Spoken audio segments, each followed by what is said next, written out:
ॐ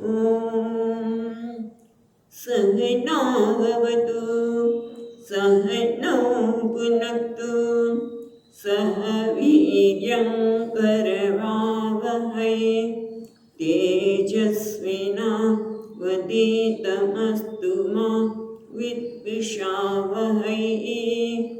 ॐ शान्ति शान्ति शान्तिः। ॐ पूर्णमदः पूर्णमिदं पूर्णात् पूर्णमुदच्यते पूर्णस्य पूर्णमादाय पूर्णमेवावशिष्यते। ॐ शान्ति शान्ति शान्तिः। श्रुतिस्मृतिपुराणानाम् आलयं करुणालयं नमामि भगवत्पादं शङ्करं लोकशङ्करं। शङ्करं शङ्कराचार्यं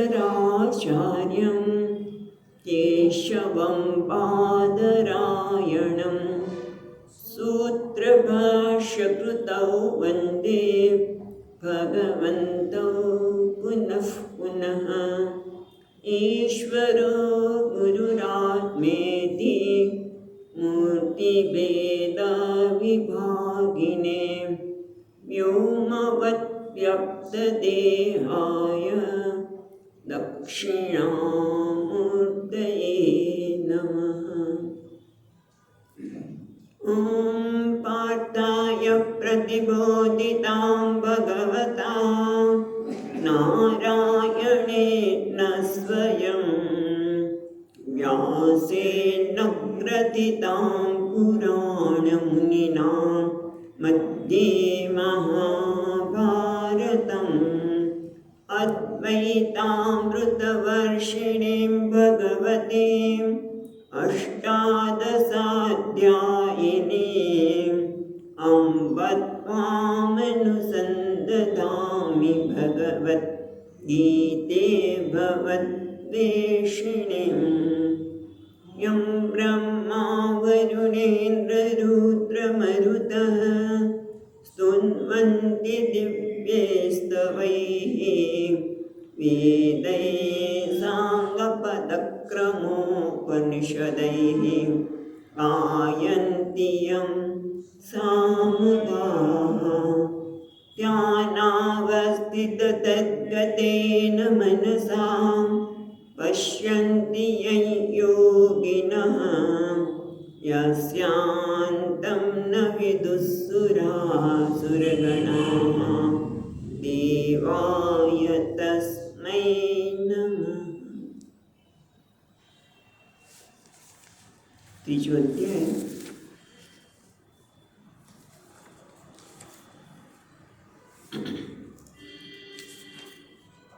ત્રીસમા શ્લોકથી જોઈએ. 30મા શ્લોકથી લખીશું.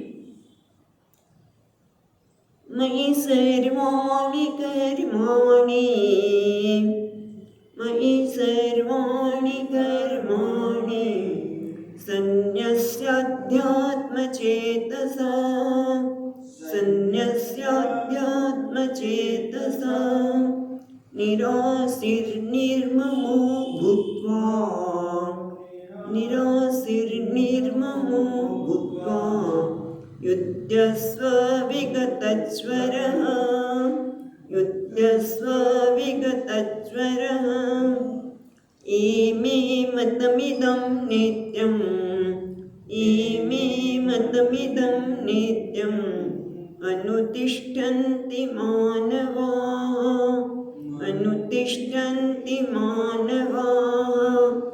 श्रद्धावन्तो न सूयन्तः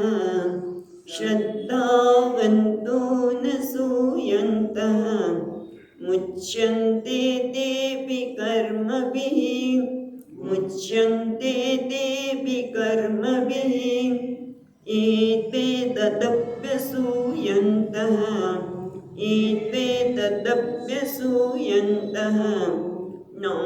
नानुतिष्ठन्ति मे मतम्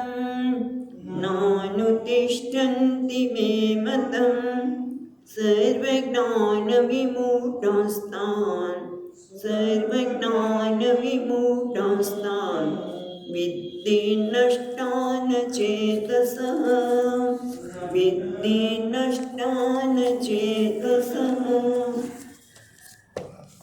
એ ભગવાન આપણને બહુ સુંદર વાત કરી 30મા શ્લોકમાં કે જો તારે સુખી થવું હોય, જો તારા જીવનનું ધ્યેય મનુષ્ય જીવન છે અને જે મોક્ષની પ્રાપ્તિ હોય, મોક્ષ એટલે આપણે વાત કરીએ, મોક્ષ શબ્દ આપણે ભારે લાગતો હોય, કારણ કે ઘણા વખત એવી અમને મોક્ષમાં રસ નથી, એટલે મોક્ષમાં રસ નથી પણ એ સુખી થવામાં રસ છે. તો કે અને કેવું સુખ જોઈએ છે?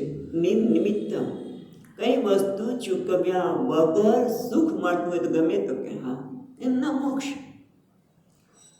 શાંતિ પણ એ જ એવી શાંતિ કે જેમાં કશું ચૂકવવાનું આવે નહીં. તો કે એ રીતે તારે જોતું હોય તો તારે બધા જ કર્મો મારા માટે કરવાના. ભગવાન કે મારા માટે એટલે નિસ્વાર્થ ભાવે.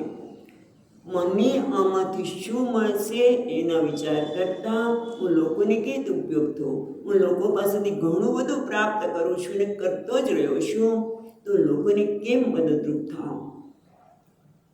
મારું શું થશે? ભગવાન હું સંભાળીશ. અધ્યાત્મ ચેતસા, એના માટે વિવેક બુદ્ધિથી. અધ્યાત્મ ચેતસા એટલે હું આપણે કહેવાય કે વિવેક કે હું ભગવાનનો સેવક છું, હું ભગવાન માટે કરું છું. સ્વામી કૃત્ય ન્યાયની વાત કરી હતી ત્યારે. અને નિરાસિંહ એટલે કે વ્યક્તિગત લાભની ગણતરી વગર. અઘરું તો છે પણ આ જ કરવાનું છે, એ વખત તો શક્ય જ નથી. અને નિર્મમ એટલે આપણે જોયું કે માલિકીનો ભાવ વગર. પણ સ્વામીની જે બારીકનો ભાવ ન રાખીએ તો બહુ મુશ્કેલ પડે. ભલે બહાર રાખશું, જે મને સર્પને કીધું ફૂફાડ તો મારે, તો ડસ તો નહીં પણ ફૂફાડા માર એમ. ભલે તું માલિકીનો ભાવ બતાવજે વ્યવહાર માટે, એવું લાગતું હોય તો વાંધો નથી, પણ અંદરથી અસંગ. મહત્વની વસ્તુ અંદરથી અસંગ હોય કે આ બધું મને આપવામાં આવ્યું છે અને હું એનો ટ્રસ્ટી છું. ટ્રસ્ટીશીપની ભાવનાથી કર્મ કરીએ. અને એ જ વસ્તુ આપણે ભગવાને વાત કરી કે આ મારા મતને, મારા ઉપદેશને નિત્ય સતત સાવધાનીપૂર્વક જે અનુસરણ કરે છે મનુષ્ય, ભલે હજી કદાચ અધ્યાત્મ ચેતસા ન પણ એટલું વિકસિત થયું હોય તો પણ શ્રદ્ધા રાખીને કોઈ પ્રકારની દોષ દૃષ્ટિ રહિત થઈને એ પણ જો આ રીતે મારું પાલન કરશે તો એ જરૂર કર્મથી મુક્ત થશે. કર્મથી મુક્ત થવું એટલે શું? મુચ્યંતે તે બી કર્મભિઃ. કર્મ તો થવાના જ છે, કારણ કે શરીર આપ્યું છે, ઇન્દ્રિયો દ્વારા ચેષ્ટા થવાની છે, ક્રિયા થવાની છે, પણ કર્મ જે મારે બંધનરૂપ છે, કર્મ મારામાં રાગ ને દ્વેષ ઉત્પન્ન કરીને મારા મનને હરી લે છે. આપણે હમણાં જોવાના છીએ આજે, એમાંથી તો મુક્ત થઈશ. કર્મ ભી મુચ્યંતે એટલે કર્મના બંધનથી.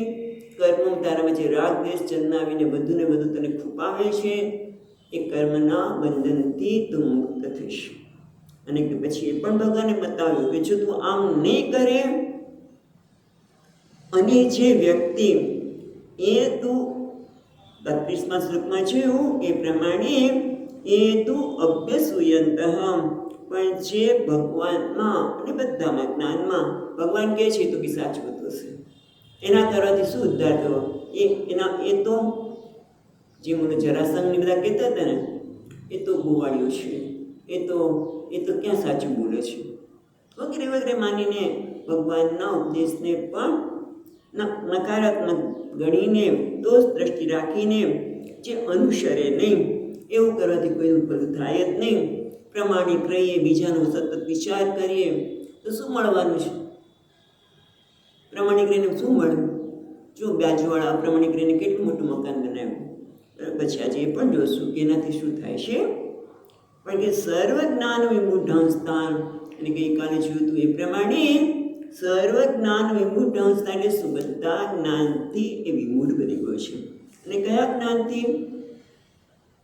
વ્યવહારિક જ્ઞાન તો કદાચ એનામાં જ છે, પણ કર્મયોગ દ્વારા જે આપણે વાત કરી 5 પ્રકારના યજ્ઞ તો દરેક ગૃહસ્થના જીવનમાં હોવા જોઈએ.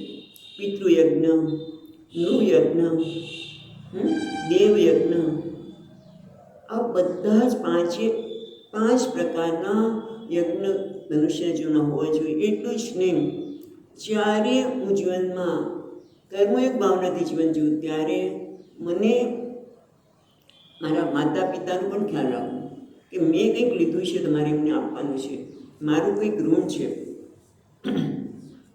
એ બધાથી માણસ સર્વ જ્ઞાન વિમૂઢાં સ્થાન, એટલે આપણે વાત કરી હતી કે આ પ્રકારનો વિવેક ન હોવાથી એ રાગદ્વેષ એટલે જ અસૂયા, અને એનાથી પ્રેરિત થઈને સર્વ જ્ઞાન વિમૂઢાં એટલે સર્વ પુરુષાર્થ, ધર્મ, અર્થ, કામ અને મોક્ષ બધાથી એ વંચિત રહી જાય છે. તાન નષ્ટાન વિદ્ધિ, એ તો સર્વ પ્રકારે એનો નાશ જ થયો છે. ભગવાન કે એવું તો છે, બરાબર છે. કદાચ એ ધનવાન બની જાય, સત્તાવાન બની જાય, પણ જીવનમાં વિવેક દ્રષ્ટિ ન હોય, જીવનમાં આ ધન સંપત્તિ દ્વારા, સત્તા દ્વારા એ શું ઈચ્છે છે? કારણ કે એમને તો મળવાનું નથી. આ બધા મને અનેક, આપણે ગઈ વખતે વાત કરી હતી કે અનેક ધન મેળવવું હોય, સત્તા મેળવવી હોય તો ઘણા સંઘર્ષ કરવા પડે, દુઃખ પણ વેઠવું પડે. ચૂંટણી આવે ત્યારે જો કેટલા દિવસોના દિવસો માણસ ઘરે નહીં જતો હોય, રાત્રે ઊંઘ પણ નહીં આવતી હોય, આ બધું એને ગુમાવવું પડે છે. અને છતાં એને જે જીવનમાં જોઈએ છે, શું આપણે વાત કરી બધાને કે શાંતિ, સુખ, એનાથી તો વંચિત રહી જ જવાનું છે. થોડીક વાર લાગે કે મને મળી ગયું, અને એના માટે ફરી એકવાર ગઈ વખતે પણ કીધું હતું, અત્યારે યાદ અપાવી કે જેમ ટ્રેન ચાલતી હોય, સ્ટેશન આવે અને ઘણા લોકો ઉતરવાનો પ્રયત્ન કરે, પણ ગાડી જે દિશામાં જઈ રહી છે એની વિરુદ્ધ દિશામાં જઈ તો પડવાનું જ છે. એમ આખા જગતમાં બધે સંવાદિત જ, મનુષ્ય સિવાય બધે સંવાદિતાથી કામ થઈ રહ્યું છે. ત્યારે હું સંવાદિતા વિરુદ્ધ, એટલે ભગવાને સંવાદિતાથી કેમ કર્મ કરવું એ 30મા શ્લોકમાં બતાવ્યું. અને અહીંયા બતાવજો, તું આવી રીતે સંવાદિતાથી કર્મ નહીં કરે તો તું ગાડીમાંથી ઉતરતો હોય અને વિરુદ્ધ દિશામાં ઉતરીશ તો પડવાનું છે. એટલે વિમૂઢાંશ નષ્ટાન, સર્વજ્ઞાન વિમૂઢાંસ્તાન વિદ્ધિ નષ્ટાન અચેતસ. અચેતસ એટલે કે જેના જીવનમાં આ પ્રકારનો વિવેક નથી, એના બધા જ્ઞાનથી પણ એ વિમૂઢ થઈ ગયો છે. બધા જ્ઞાન એટલા પ્રકારના જે સંવાદિતા હોય, સંવેદનશીલતા હોય, એ જ બધી ગુમાવી દે છે. હવે આપણે 33મા શ્લોકમાં જોઈએ, થોડુંક જોઈએ તો આપણે ગઈ વખતે તો કે છે, બીજું પ્રશ્ન કરે છે, કસ્માત પુનઃ કારણાત ત્વદીય મતમ ન અનુતિષ્ઠન્તિ પરધર્મ અનુતિષ્ઠન્તિ.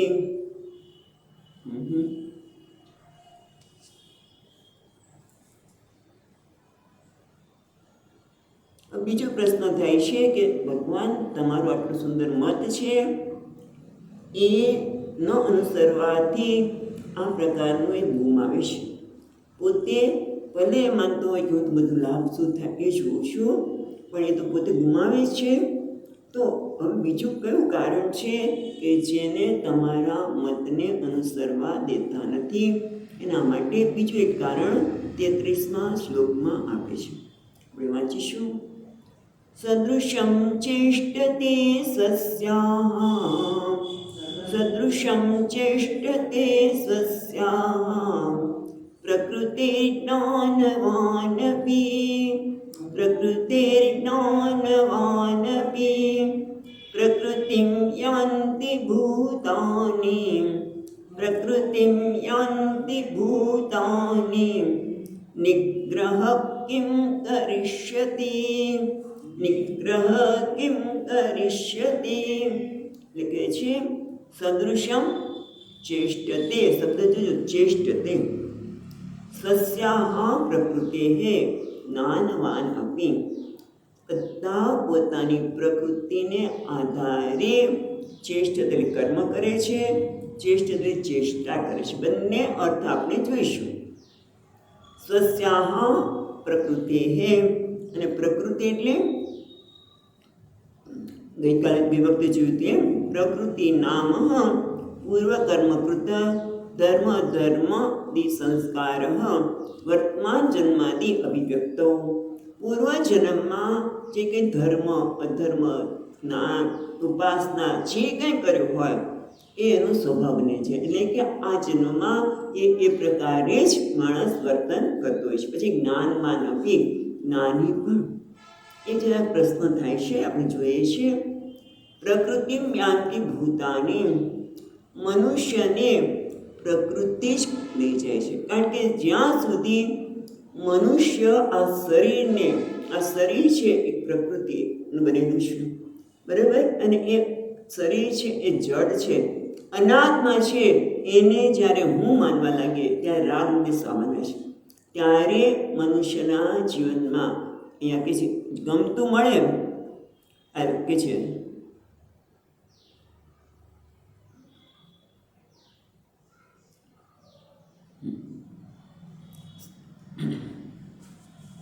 જ્યારે અનુકૂળ લાગે તો માણસ એ તરફ જવાનો છે.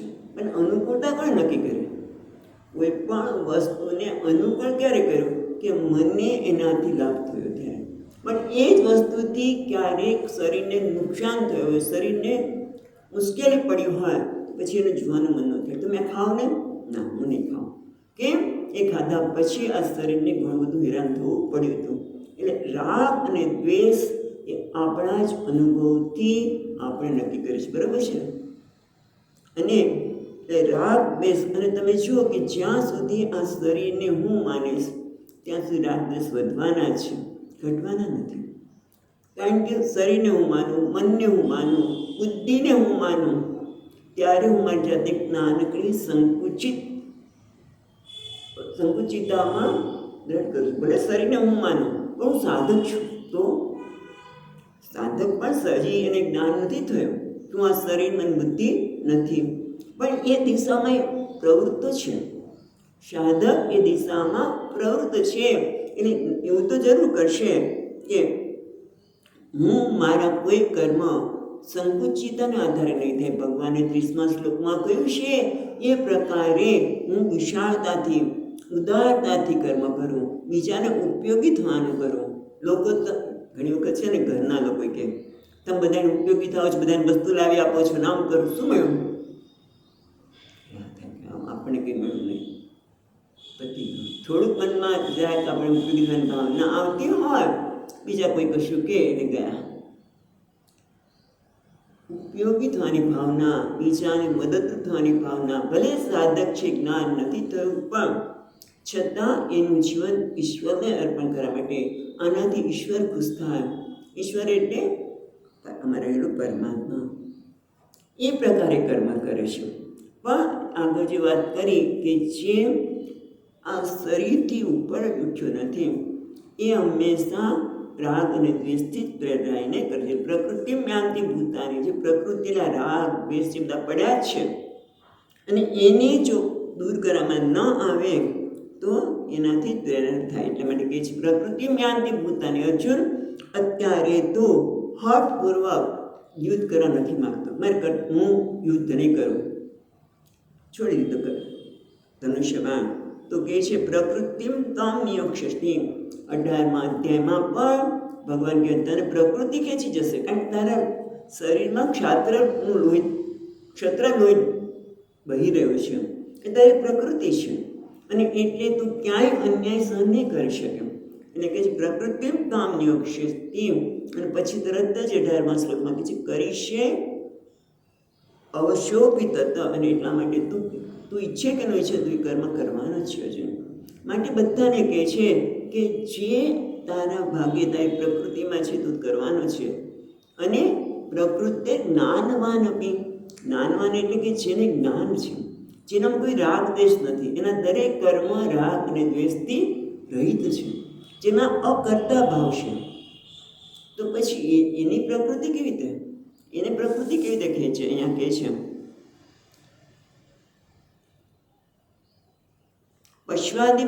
પશ્વાદિભિશ્ચ અવિશેષાન, એ તો એનું તો જીવન કેવું અહંકાર રહિત છે.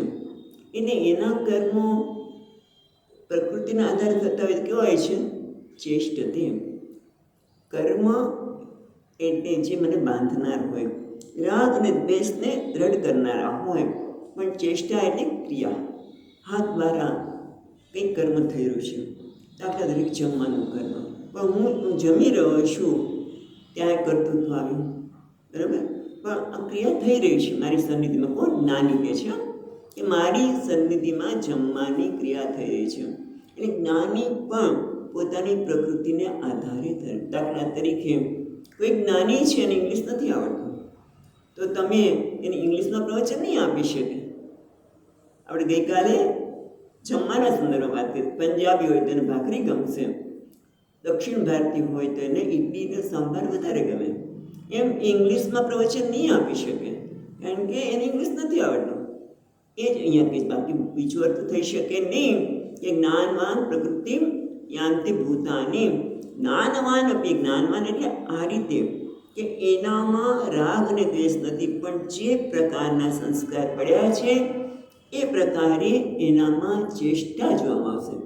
કર્મ નહીં, ચેષ્ટા, કારણ કે એને જ્ઞાન છે. અને અહીંયા કહે છે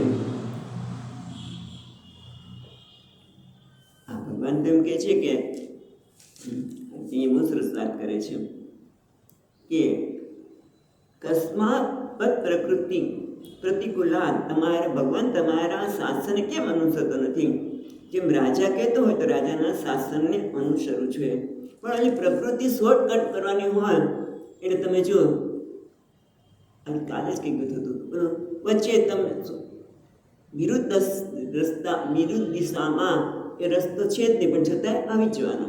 એટલે કે રાજા કે હું કોઈ એને વારી શકે નહીં, કારણ કે એનામાં એટલા બધા રાગ અને રાગનું અને દ્વેષનું ઉત્કટ્ય છે. ખૂબ માત્રામાં જ્યારે રાગ અને દ્વેષ છે ત્યારે એને નરક સાધન હતો. એ ખબર છે કે આ વસ્તુ ખોટી છે, મને નરકમાં લઈ જઈ શકે એમ છે, છતાં પણ એટલે કે નરક સાધકત્વમ જ્ઞાત્વા આપી, એ જાણે છે કે હું ખોટું કરું છું. બોલો, ખોટા રસ્તે જતો હોય સર્કલને લાઈટ કીધું તું હમણાં જ ગઈકાલે પરમ દિવસે કે લાઈટ હવે લાલ લાઈટ છે નહીં, આજે લાઈટ બંધ થઈ ગઈ છે, એટલે જેને જેમ જવું હોય જઈ શકું. બસ એટલે આ બધું થવાનું છે. એટલે કે છે નરક સાધનત્વ જ્ઞાત્વા આપી દુર્વાસના પ્રાબલ્યાત પાપેશુ પ્રવર્તમાના. એટલે આ લોકો દુર્વાસનાના એટલા પ્રભાવમાં છે, ખબર છે કે આ કરું તો ખોટું કર્મ કરું છું, છતાં પણ એ પાપ કર્મમાં એ પ્રવર્ત થશે, એમાં એ જોડાવાનો છે. એટલા માટે મત શાસન અતિક્રમાત દોષત વ્યતીતિ ભાવ. એટલે ભગવાન કહે છે મેં ગમે એટલું કહું તો રાજાનું ન માને કે મારું ન માને, કારણ કે રાગ દ્વેષનું પ્રાબલ્ય બહુ છે અને એના કારણે સુખ થશે. તો પછી આગળ કહે છે પ્રશ્ન એ થાય કે ભગવાન બધાને એની પ્રકૃતિ જ કર્મ કરાવતી હોય, યદિ સર્વા જંતુ આત્મન પ્રકૃતિ સદૃશ્યમ એવ ચેષ્ટતે ન ચ પ્રકૃતિ શૂન્ય. જો બધા જ જ્ઞાની અને અજ્ઞાની બધા જ પ્રકૃતિને વશમાં હોય અને એને આધારે જ એના કર્મ થતા હોય, કોઈ પ્રકૃતિ મુક્ત નથી, તો પછી આ શાસ્ત્રનો કોઈ અર્થ જ નહીં. ગીતાનું અધ્યયન કરવાનું કે કોઈ અર્થ જ નહીં. શાસ્ત્ર અનર્થ્ય પ્રાપ્ત. તો પછી શાસ્ત્રને તમે ગીતાનો ઉદ્દેશ આપો છો પ્રભુ, એ પણ બધા નકામાથી કે શાસ્ત્ર નકામાથી જ્ઞાન તો કે ના, એવું નથી.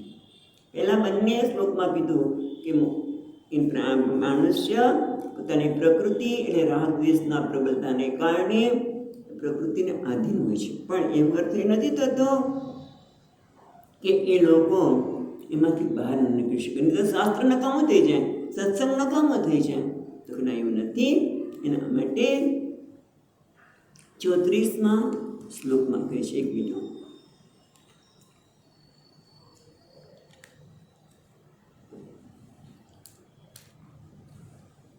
34મો શ્લોક.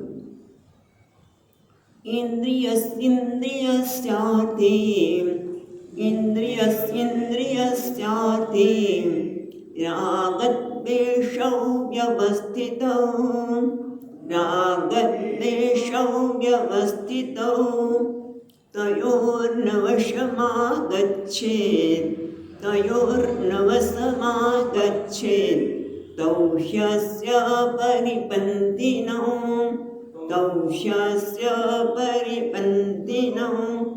ભગવાન કે સાચી વાત છે, પણ ઇન્દ્રિયસ્ય અર્થે 2 વખત શબ્દ વાપર્યો. દીક્ષા 2 વખત એટલે કે બધી જ ઇન્દ્રિયો. સર્વેષામ ઇન્દ્રિયાનામ અર્થે ઇન્દ્રિયસ્ય અર્થે રાગ દ્વેષો વ્યવસ્થિતો અર્થે એટલે વિષય. ઇન્દ્રિયોના બધી જ ઇન્દ્રિય અને ઇન્દ્રિય 2 વખત ઇન્દ્રિય શબ્દ વાપર્યો છે. એનો અર્થ થાય છે બધી ઇન્દ્રિયો. ઈચ્છા એટલે સર્વેષામ ઇન્દ્રિયાના અર્થે એટલે વિષય. જેમ કે જ્ઞાનેન્દ્રિય, તો જ્ઞાનેન્દ્રિયમાં શું છે? કર્ણ દ્વારા શબ્દનું ગ્રહણ કરીએ, બરાબર. આંખ દ્વારા રૂપનું ગ્રહણ કરીએ છીએ. નાક દ્વારા ગંધનું, સ્પર્શનું, બરાબર. રૂપ, રસ, જીભ દ્વારા રસનું, નાક દ્વારા ગંધનું, કાન દ્વારા શબ્દનું. પણ એ બધા વિશે રાગ દ્વેષો વ્યવસ્થિતો. મહત્વનું એ છે કે બધાના ઇન્દ્રિયો જ્યારે ઇન્દ્રિયોના વિષયમાં પ્રવૃત્ત હોય ત્યારે એના દરેક કર્મ રાગ કે દ્વેષને અનુરૂપ જ થતા હોય છે. તમે જુઓ, બાળક જ્યારે નાનું હોય ત્યારે નિર્દોષ હોય છે. બાળક નાનું હોય ત્યારે નિર્દોષ હોય છે, અને એટલા માટે જ બાળકને સ્વામીજી હંમેશા કે કેવું છે, મા બાપ બાળકના માટે માળી જેવા છે. માળી છે એ છોડને યોગ્ય દિશામાં મૂકે, એટલું જ નહીં, એને યોગ્ય ખાતર, પાણી વગેરે આપે. એમ બાળક નિર્દોષ છે, એને યોગ્ય ખાતર, પાણી બધું આપવામાં આવે. છતાંય તમે જોજો, એના જે અમુક વસ્તુ માટેના રાગ અને દ્વેષ ક્યાંથી આવે છે ખબર નથી પડતું. મા બાપ ધ્યાન આપે બધું, પણ અમુક વસ્તુ તમે જો, એટલે ઘણી વખત જ્યારે એને 10 સંસ્કાર કરવામાં આવે ને, અન્નપ્રાશન, પછી એ વખતે પણ બાળક પાસે બધી વસ્તુ મૂકવામાં આવે. ભાઈ તને કયું ગમે છે? તો એને કોણે કીધું કે તું આ વસ્તુ લે છે? ખ્યાલ આવે છે? એની પાસે પુસ્તક પણ મૂકવામાં આવે છે, ખાવાની વસ્તુ પણ મૂકવામાં આવે છે, શસ્ત્ર પણ મૂકવામાં આવે, બધું મૂકવામાં આવે. તો એ કઈ વસ્તુ નડશે? પૂર્વજન્મની પ્રકૃતિ છે ને એની. એટલે ટૂંકમાં રાગ અને દ્વેષ તો છે, પણ છતાં એનો અર્થ એ નહીં કે બાળકોને સંસ્કાર મા બાપે ન આપવા. કારણ કે ભલે એ સંસ્કાર એવા લઈને આવ્યો હોય, પણ આપણે જે સંસ્કાર આપીશું એની અસર તો થવાની જ છે. આપણે અત્યારે ન કહેવું જોઈએ, છતાં પણ એટલા માટે કહીએ છીએ કે મોટે ભાગે મા બાપ બાળકને મોબાઈલ આપી દે છે.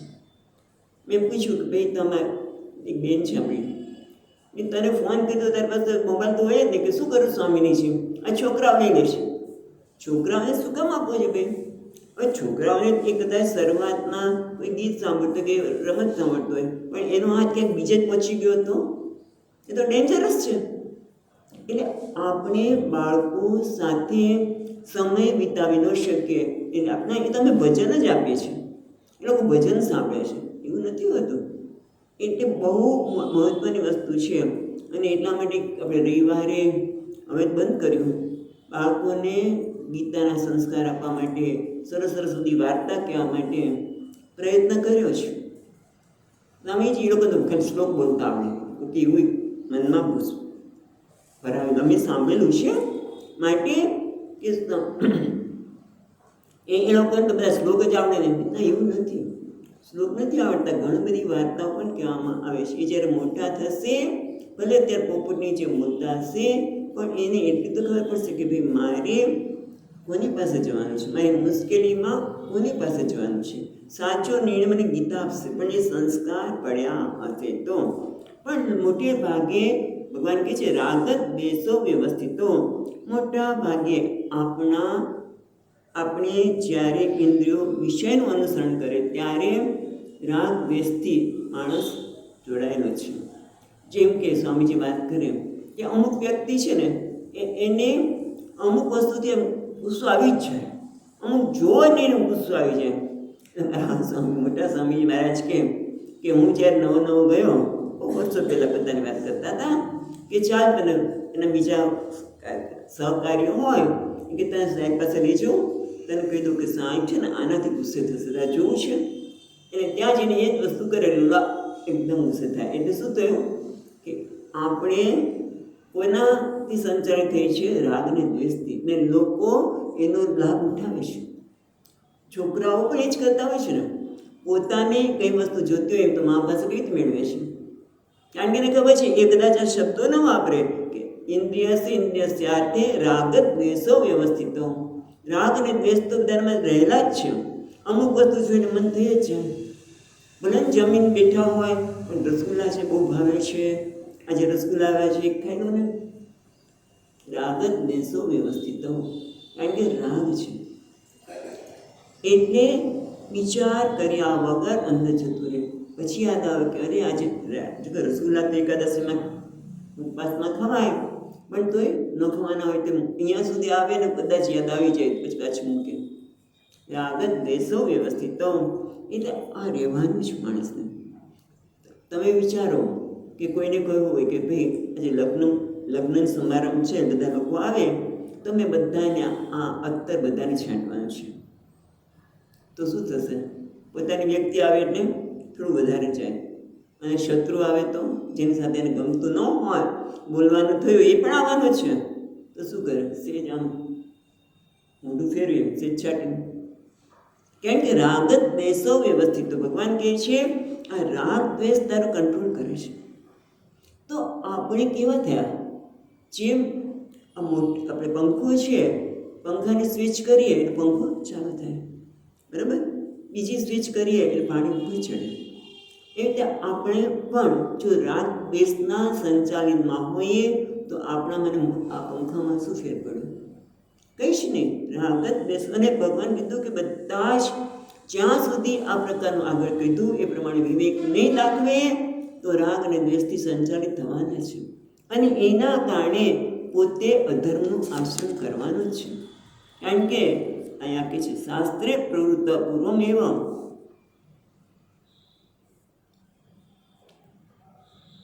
શાસ્ત્રની પ્રવૃત્તિ પછી જોઈએ, પણ ઇષ્ટે રાગ અનિષ્ટે દ્વેષ પ્રતિ ઇન્દ્રિયાર્થે.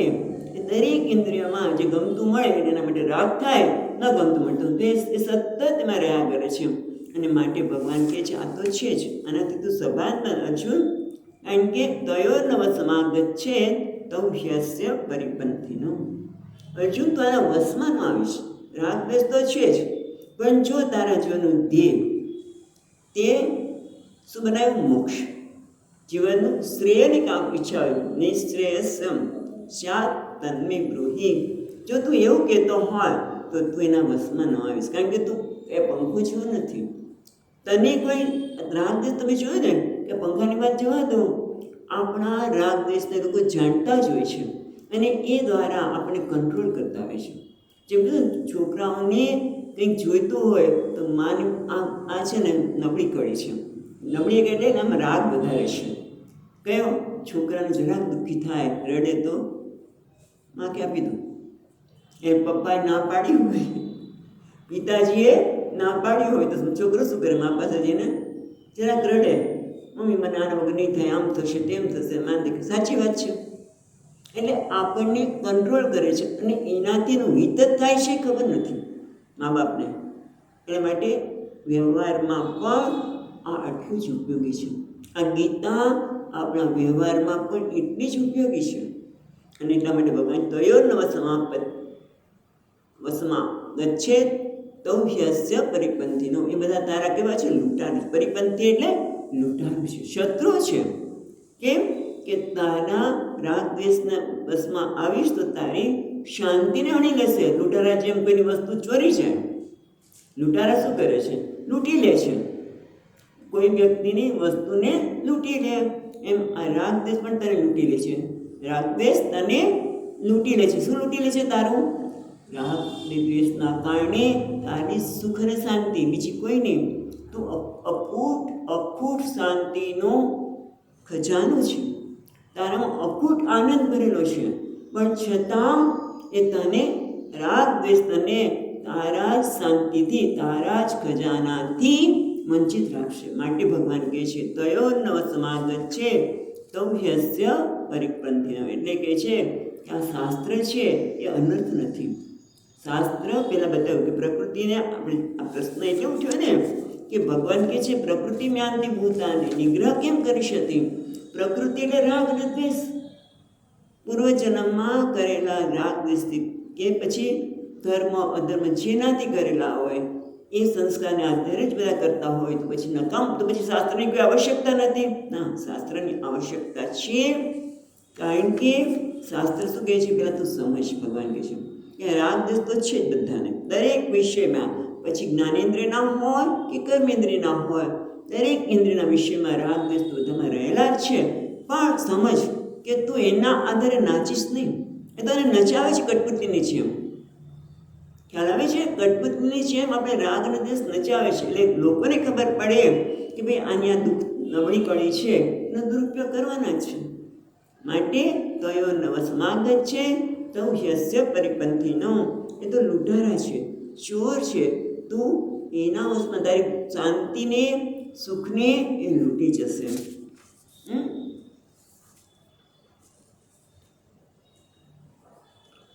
એટલે લૂંટારા છે શેના માટે? પુરુષસ્ય પરિપંથિનો. કોના કયા માટે? જે શ્રેયો માર્ગમાં જવા ઈચ્છે છે એના માટે.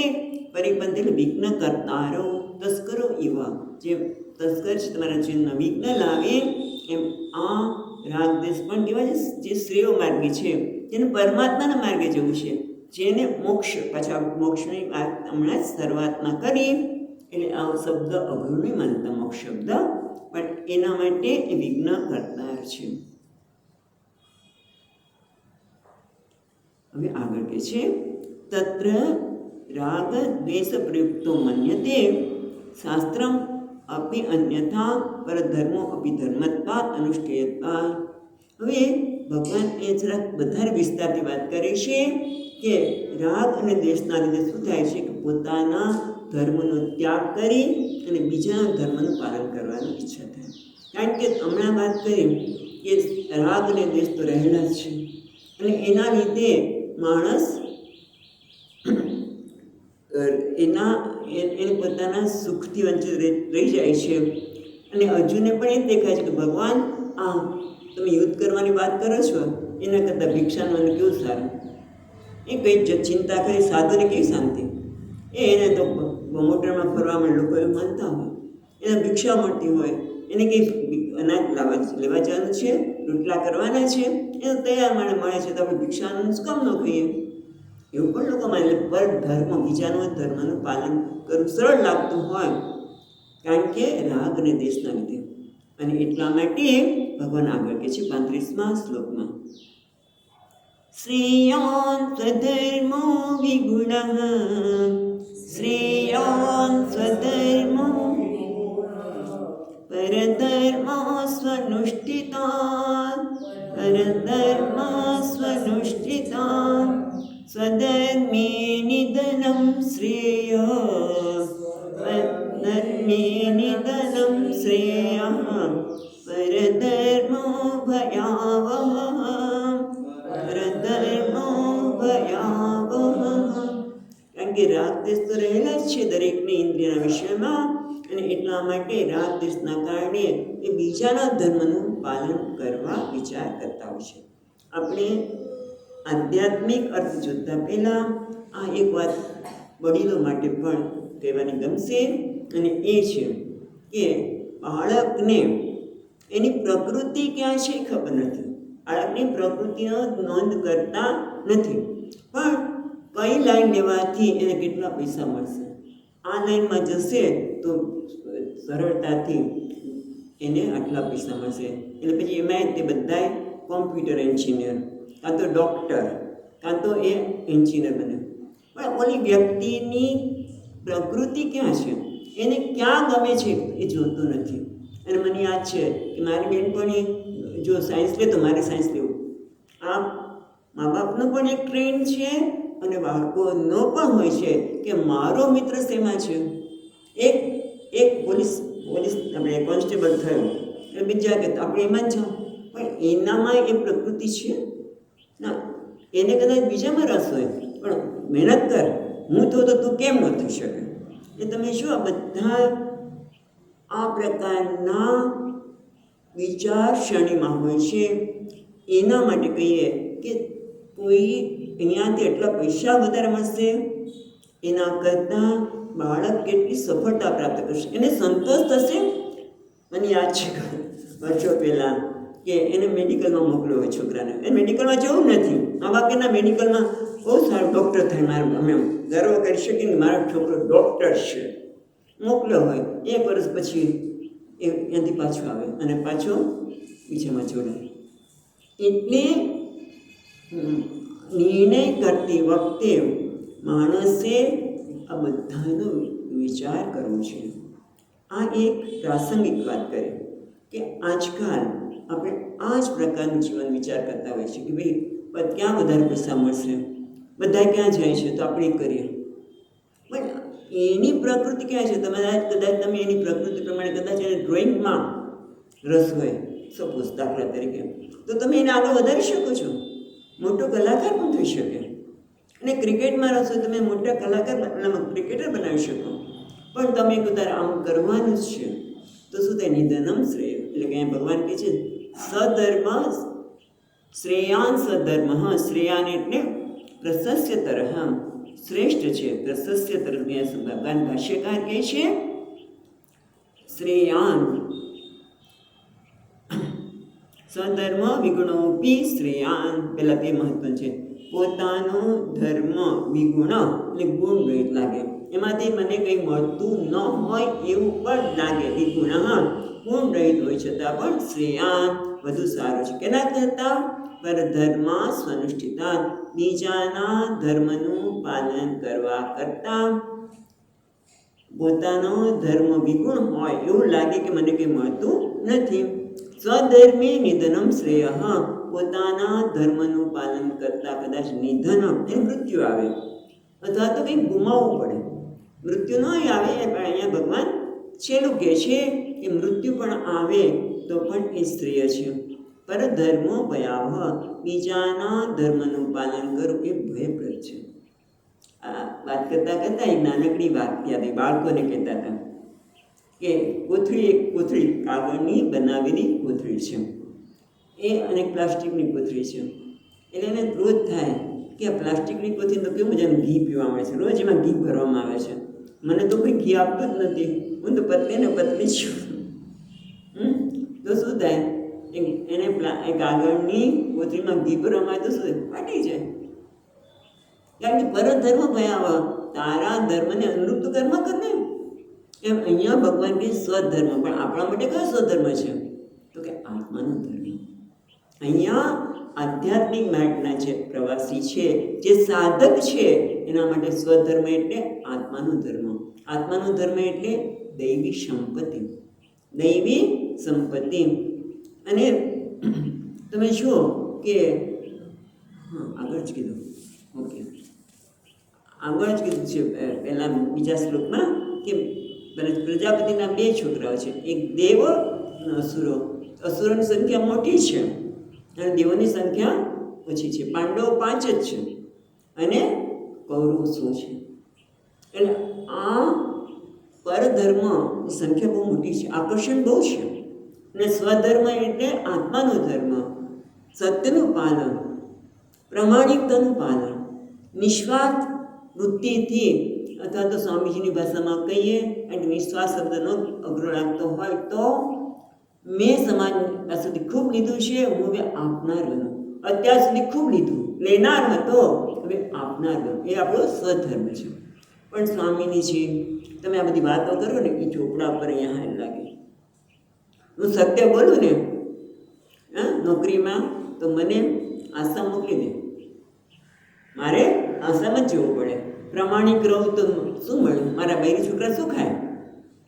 એટલે હમણાં જ પેપરમાં જોયું ને કે એના 1 લાખ રૂપિયાનું પેકેજ દર મહિને 1 લાખ મળતા હોય તો પણ કેટલા લાખમાં એને પકડાઈ ગયો. એ માણસ પકડાઈ ગયો. મને બધી વાત નહીં કરી, તમે વાંચ્યું જ હશે. પણ કહેવાનું તાત્પર્ય શું છે? એ સદધર્મ છે. તને આટલા પૈસા મળે જ છે, એમાંથી તારું જીવન ચાલી શકે એમ છે. પણ પરધર્મ, હું વધારે બીજાનો ધર્મ હું થોડું વધારે લઈ લઉં રાગદ્વેષને પહેરીને, તો શું થવાનું છે? હેરાન જ થવાનું છે. ભગવાન કહે છે કારણ કે તને એમ લાગે છે કે હું પ્રમાણિક રહીશ તો મારે ગુમાવવું પડશે, સત્ય બોલીશ તો ગુમાવવું પડશે. તો ભાઈ, જ્યારે મૂલ્યનું પાલન કરવું હોય તો થોડી પીડા તો ભોગવવી જ પડે. હા, જેમ કે અગ્નિ છે, અગ્નિમાં તમે સુવર્ણ નાખો તો તપાવ્યા પછી શું થાય? ચમકે. એમ આપણે જ્યારે મૂલ્યોનું પાલન કરવું હોય, આપણી અંદર રહેલી દેવી સંપત્તિ તો છે જ, પણ ત્યારે મુશ્કેલ કેમ લાગે છે? કારણ કે રાગ દેશનું અસુરોનું એટલું તો આક્રમણ છે, અને બહાર એને અંદર, અને એટલે આપણને બીજાનું ધર્મ પાલન કરવું સરળ લાગે છે. એટલે કે રાગદ્વેષ, પરધર્મ એટલે રાગદ્વેષથી સંચાલિત ધર્મ, અને સ્વધર્મ એટલે આત્માનો ધર્મ, દૈવી સંપત્તિનો ધર્મ. પણ પરધર્મ એટલે કીધું ને, થોડું ખોટું કરી લઈએ, થોડુંક અપ્રામાણિક બની લઈએ, થોડુંક જૂઠી લઈએ, ક્યાં ખબર પડવાની છે? કોઈને ખબર નથી પડવાની. પણ ભાઈ, આ કરવાથી પીડા લાગે છે તો ભગવાન તો છે ને જગતના બધાને થોડી પીડા આપેલી છે, પીડા આપેલી છે. જો તું તારી જાતે પીડા નહીં સ્વીકારે તો પછી તારે બીજી રીતે પીડા સ્વીકારવી પડશે, અને એ તો દુઃખદાયી બનશે. તે જાતે સ્વીકારી હશે તો એ મૂલ્યનું પાલન કરતાં કરતાં તારામાં એક આત્મનિર્ભરતા આવશે, તારામાં નિડરતા આવશે. અને ઉપનિષદ પણ કહે છે, નય આત્મા બલહીને લભ્ય, આત્મા બળહીનને પ્રાપ્ત થતો નથી. કયું બળ? આંતરિક બળ, શરીરનું બળ નહીં. ત્યાં ઉપનિષદમાં વાત કરે છે કે નય આત્મા બલહીને લભ્ય, આત્મા બળહીનને એટલે કે આંતરિક બળ, પ્રમાણિકતાનું બળ, એક તમને બળ આપે છે, સત્યનું બળ. કોઈ ગાંધીજી સામે ટકી શકતું હતું? કારણ કે એની પાસે એક આંતરિક બળ હતું. એમને એ સત્યનું પાલન કરવા માટે એ ગુમાવીને હોય, પીડા નહીં સહન કરી હોય. કારણ કે આકર્ષણ થવાનું જ, ભાઈ થોડું કરી લે ને. કદાચ એમના જીવનનો પ્રસંગ છે. એવું લાગે છે, પરીક્ષા મને યાદ છે ત્યાં સુધી કે એ પરીક્ષા નાના હતા, પરીક્ષા આપવા બેઠા હતા અને કંઈક ખોટું લખ્યું હતું, કંઈક ખોટું લખ્યું છે. એટલે પેલા નિરીક્ષક છે એને પગથી ગોદો માર્યો છે. બાજુમાં જોઈ લે તો બાજુમાં જોઈ લે, પણ ના, મને છું. કારણ કે એક વખત એમણે સોનું ચોર્યું હતું, મને યાદ છે ત્યાં સુધી. પણ ત્યારથી નક્કી કર્યું હવે હું ક્યારેય ચોરી નહીં કરું. ભલે નાનપણમાં કદાચ આપણે પરધર્મ મેં આકર્ષણ જન્માવ્યું હતું, પણ પછી તમે જો એનું જીવન કેટલું આપણને આદર્શ પૂરું પાડે છે. કારણ કે સહન કરતું આજે પૂજાય છે, કારણ કે આંતરિક બળ આપનારું છે. બાકી બંનેને પીડા તો થવાની છે. તમે પહાડ ઉપર જતા હોય તો ગુરુત્વાકર્ષણની વિરુદ્ધ જવાનું છે, તખતેશ્વર જવું છે. અત્યારે તો ઘણી બધી સગવડતા કરી છે લોકોએ, હે પણ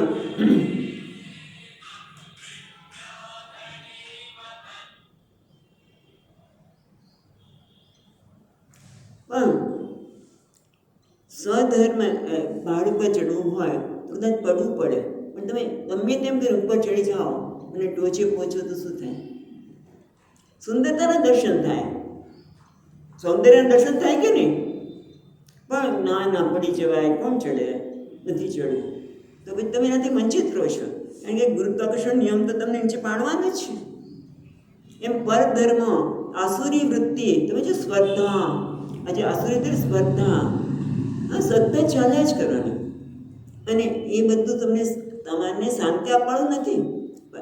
એટલે કે સ્વધર્મે નિધર્મ શ્રેય, કદાચ સ્વધર્મનું પાલન કરવાથી થોડી પીડા થાય તો પીડા સહન કરી લે. અહીંયા તો નિધન કે છે ભગવાન, મૃત્યુ થાય તો પણ તારા માટે કલ્યાણકારી છે. હજુ તો અત્યારે પરધર્મ એટલે કે ક્ષત્રિયનો ધર્મનો ત્યાગ કરીને તું ભિક્ષાવૃત્તિ માટે કીધું ને, ભિક્ષાટનમ ચરતી, હું એ માટે તૈયાર છું પ્રભુ. તો કે પરધર્મો ભયાવ, હા, પરધર્મનું પાલન એ તો તારા માટે ભયનું કારણ છે, તને પરમાત્માના માર્ગથી વંચિત રાખશે.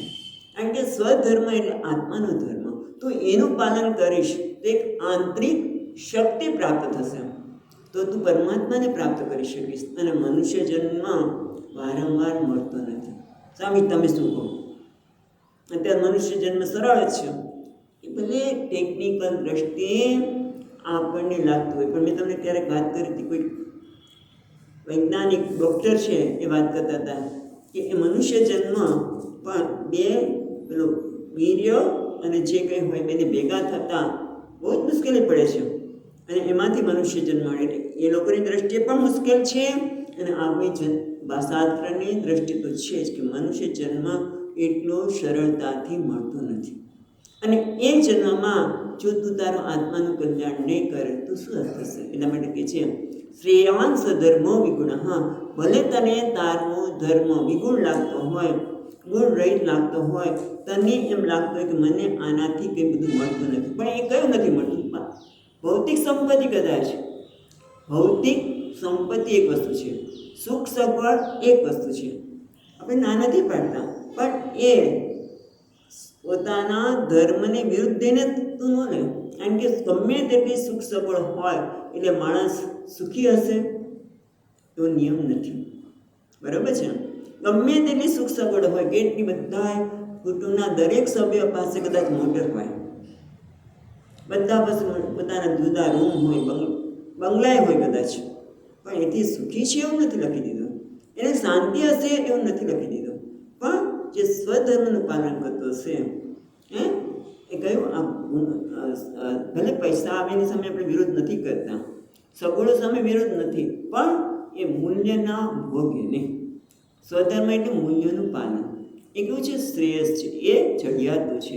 ભલે તને એ વિગુણ લાગતું હોય, તને અત્યારે બહારની દ્રષ્ટિએ એવું લાગતું કે આ તો કંઈ આપતું જ નથી, પણ એ તને એક આંતરિક બળ આપે છે, તારામાં એક ઉપર ચડવાનું બળ આપે છે.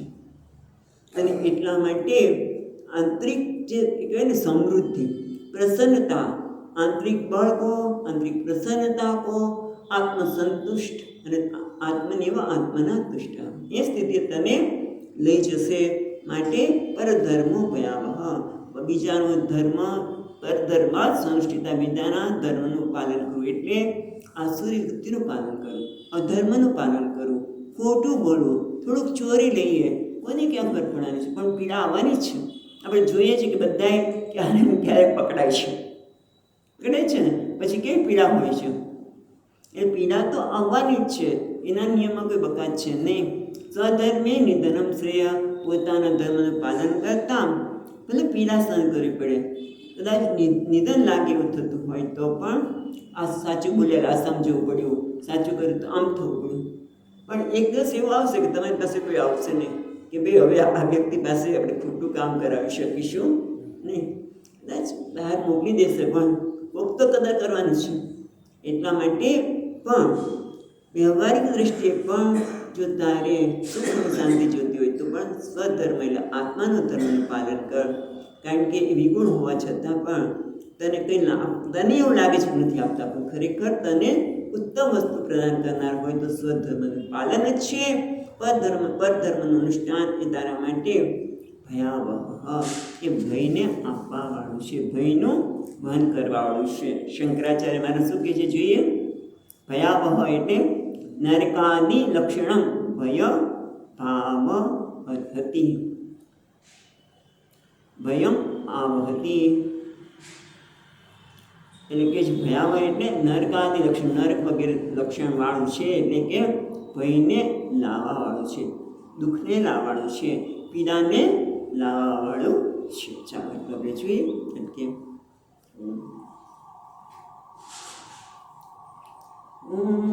પૂર્ણમદઃ પૂર્ણમિદં પૂર્ણાત પૂર્ણમુદચ્યતે પૂર્ણસ્ય પૂર્ણમાદાય પૂર્ણમેવાવશિષ્યતે ॐ शान्ति शान्ति शान्तिः। शङ्करं शङ्कराचार्यं केशवं बादरायणं सूत्रभाष्यकृतौ वन्दे भगवन्तौ पुनः पुनः। ईश्वरो गुरुरात्मेति मूर्तिभेदविभागिने व्योमवद्व्याप्तदेहाय दक्षिणामूर्तये नमः। ॐ शान्ति शान्ति शान्तिः। हरिः ॐ श्रीगुरुभ्यो नमः। हरिः ॐ।